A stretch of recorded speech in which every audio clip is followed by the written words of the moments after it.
There can be little doubt that the 252nd Conservator Regiment's assault on the Chaos Space Marines was fueled by a sense of lost honor and credibility.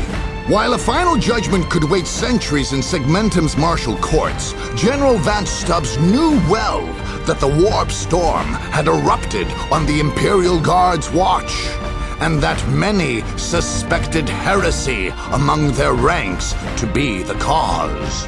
Whether to make amends for their failures, or to prove their detractors wrong, the brave men of the 252nd fell upon the enemy on Kaurava 4 with all the force, armor, and firepower at their command.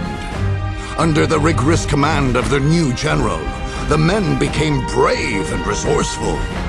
In such high spirits, and hoping that the defeat of Chaos would banish the warp storm with it, General Vance Stubbs declared it a day of celebration, to be commemorated by all Imperial residents of Kaurava forever afterward. Effigies in the Alpha Legion colors would be burned, and guardsmen paraded and honored as was their due. The fact that General Vance Stubbs was forced to attack the Space Marines directly was, to him, merely an unfortunate necessity of the war. Stubbs had every respect for Force Commander Boreal. After his Imperial Guard forces had outgunned and overpowered the Blood Ravens, he felt great regret that the commander's life could not have been spared. That, of course, was impossible.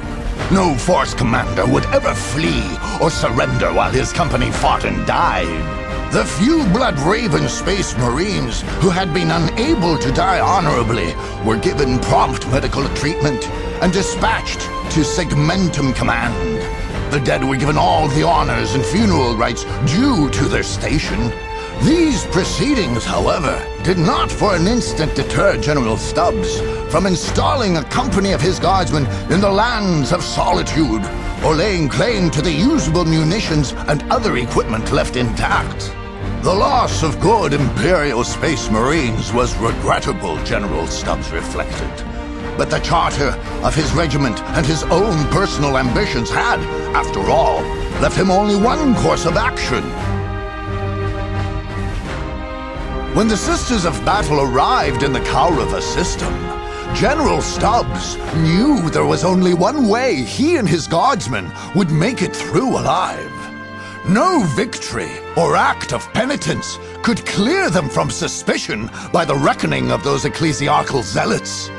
Knowing that he had done no wrong and unwilling to submit to inquisitorial reconditioning, the general prepared for battle. At first, Stubbs had hoped that the enemies of the Imperium would spare him the unwelcome task of pitting his men against the feared and dreaded Sisters of Battle. Unfortunately, Stubbs did not feel he had the luxury of waiting for mutual enemies to do his dirty work. He resolved on a bold and desperate move to attack the Sisters of Battle's headquarters directly before they could come to him.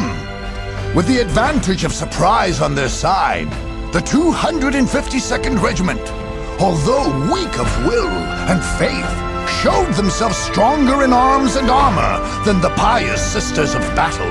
This extraordinary feat surprised even General Stubbs, and on congratulating his troops afterwards, he remarked that it was certain proof that the Emperor had willed the Imperial Guard to hold dominion over the Kaurava system.